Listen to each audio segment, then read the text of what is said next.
Bonjour à tous et merci de nous rejoindre sur Futur TV pour cette nouvelle édition de la rédaction. Voici les titres de ce journal. Un chef militaire du Hezbollah, Hassan el-Lakis, assassiné cette nuit près de Beyrouth. Ses obsèques ont eu lieu en début d'après-midi à Baalbek. Le Parti de Dieu accuse Israël alors même qu'un groupe sunnite a revendiqué l'assassinat. Michel Sleiman et Saad Hariri montent au créneau pour défendre l'Arabie Saoudite face aux accusations lancées par Hassan Nasrallah. Il a insinué l'implication des services secrets saoudiens dans le double attentat contre l'ambassade d'Iran. Le pape François lance un appel pour la libération des 12 religieuses syriennes et libanaises du couvent de Maaloula. Elles ont été emmenées de force par des rebelles pendant la prise de cette ville chrétienne de Syrie. Et à suivre également dans ce journal, mission diplomatique délicate pour Joe Biden. Le vice-président américain est en Chine dans le cadre de sa tournée asiatique, alors que les États-Unis cherchent à amplifier leur rôle de pivot dans cette région stratégique. Nouveau coup dur pour le Hezbollah et son chef Hassan Nasrallah qui a perdu un de ses plus proches leaders. Hassan el-Lakis a été assassiné cette nuit près de sa maison dans la région de Hadath à l'est de Beyrouth. Un meurtre revendiqué ce mercredi par la brigade des sunnites libres de Baalbek, alors que le parti chiite accuse directement Israël. Hassan el-Lakis a été inhumé cet après-midi dans sa ville natale de Baalbek.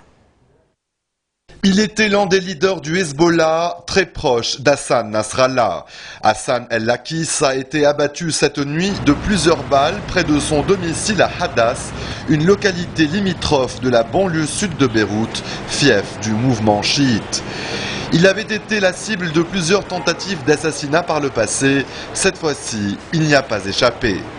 C'est sur son compte Twitter que la brigade des sunnites libres de Baalbek a revendiqué le meurtre. Ce groupe, jusqu'ici inconnu, avait plusieurs fois menacé de représailles Hassan Nasrallah et son mouvement, que la brigade qualifie de parti du diable. Face aux exactions et aux arrestations présumées de sunnites par des miliciens du Hezbollah, la brigade avertit qu'elle n'allait plus se taire. Car pour ce groupe issu de la mouvance salafiste, l'Iran et le Hezbollah cherchent à prendre le contrôle du Liban en s'attaquant aux sunnites, notamment à Baalbek, un autre fief du parti chiite. Les dirigeants du Hezbollah pointent du doigt Israël qui a aussitôt nié toute implication dans cette affaire. En dépit du démenti israélien, le président de la République, Michel Sleiman, a accusé l'État hébreu, sans le nommer, d'être responsable du meurtre. Notre ennemi réalise un à un ses objectifs, et aujourd'hui il en a réalisé un. Il faut qu'on en tire des leçons en vue d'une meilleure gouvernance du pays, mais aussi s'entendre sur les armes et user de toutes nos capacités nationales pour protéger la souveraineté de notre pays. L'assassinat de Hassan el-Lakis a également été condamné par l'Alliance du 14 mars. À l'issue de sa réunion hebdomadaire, l'opposition a évoqué un acte lâche et redit son rejet de principe de tout assassinat politique. Hassan el-Lakis a été inhumé cet après-midi dans sa ville natale de Baalbek. Son assassinat intervient alors que le Hezbollah a été la cible de plusieurs attentats en relation avec son engagement aux côtés des troupes de Bachar el-Assad en Syrie.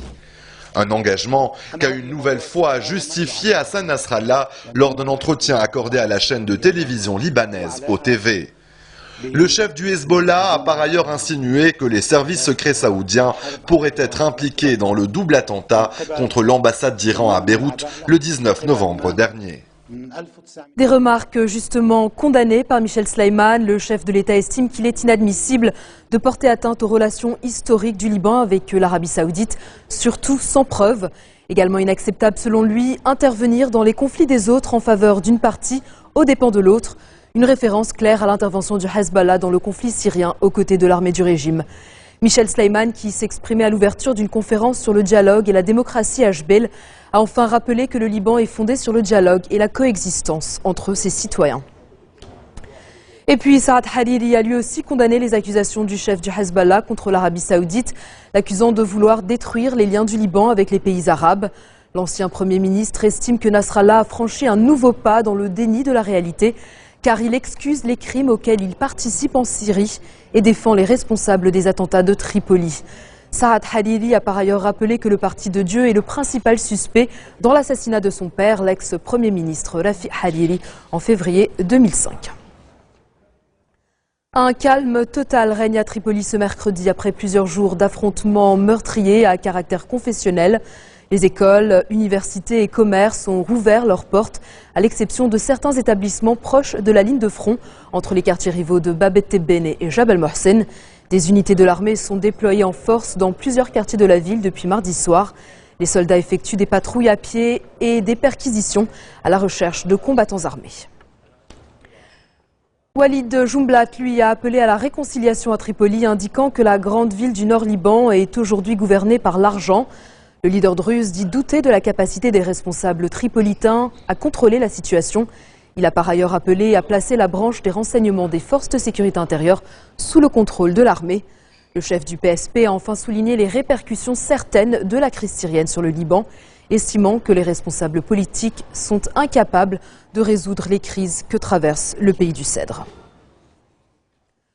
Le dossier des ressources naturelles offshore en première ligne de la conférence sur le pétrole et le gaz organisée à Beyrouth.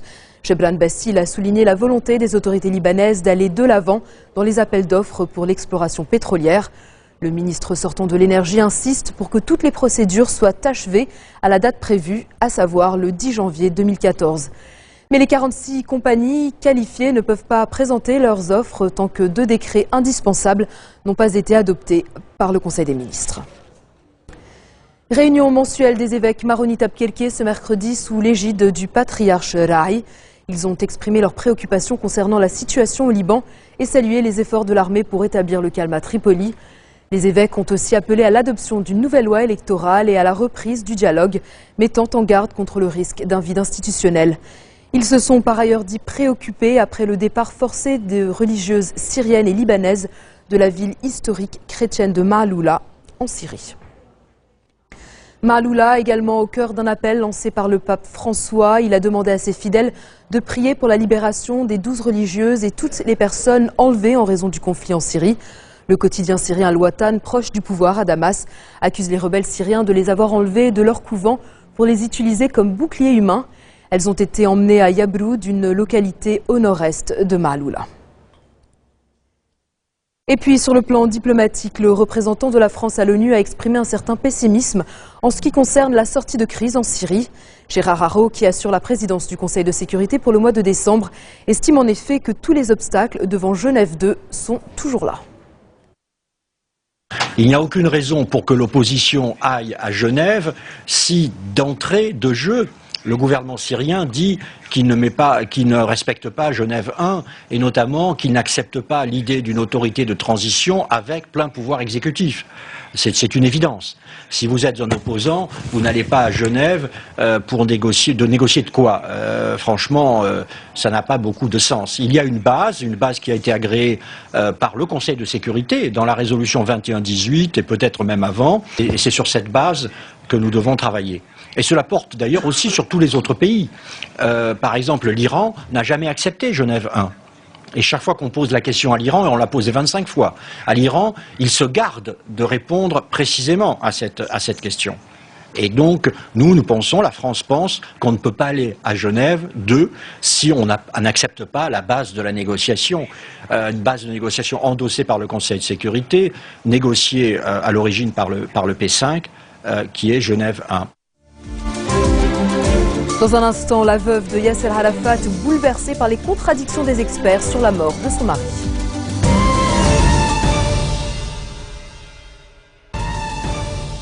Retour sur le plateau de l'info de Futur TV et ce nouveau rebondissement sur la mort de Yasser Arafat.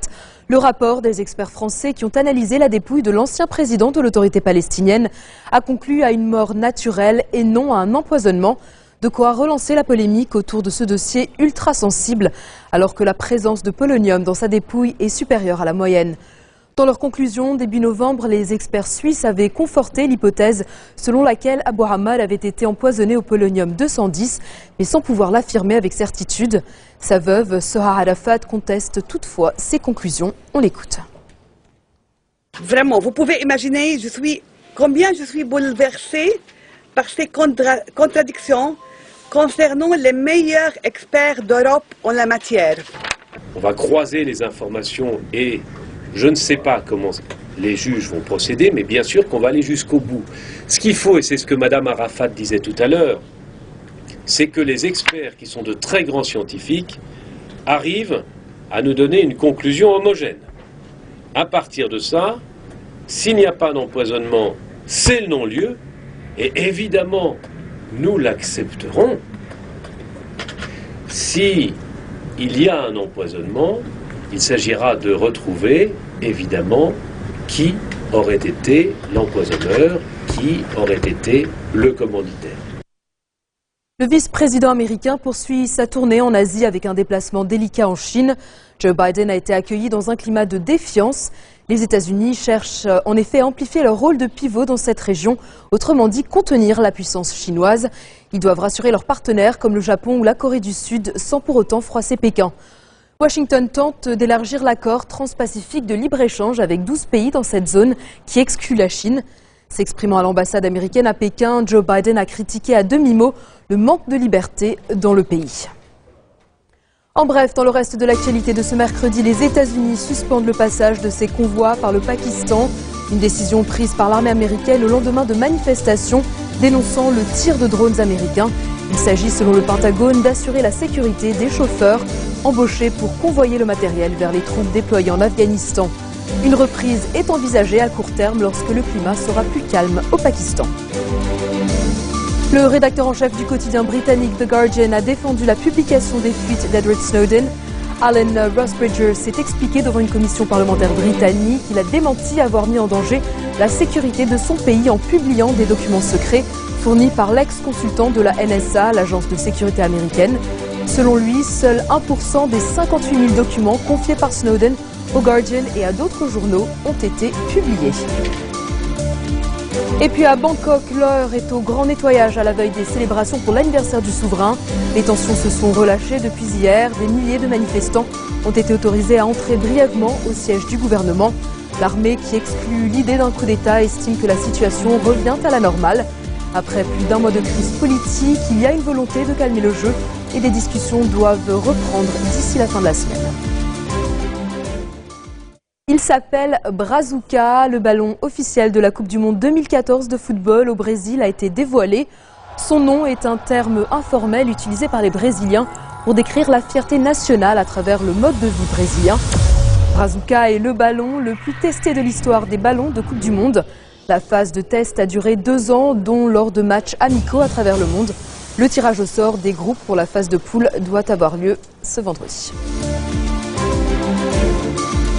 C'est la fin de ce journal. Tout de suite, le rappel des titres qui ont marqué l'actualité de cette journée.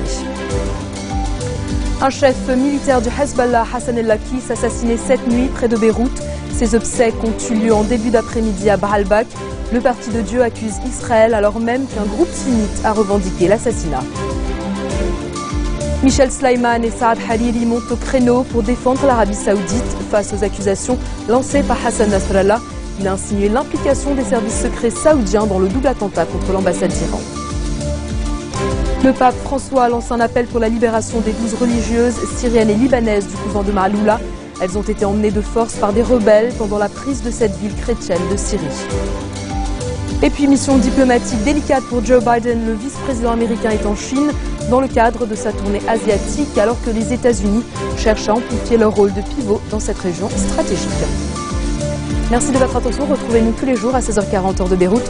Vous pouvez également nous suivre en ligne sur notre site web ou en téléchargeant notre application mobile. Vous retrouverez Serge Barbery à la barre du prochain JT. Excellente suite de programme sur notre antenne et bonne soirée.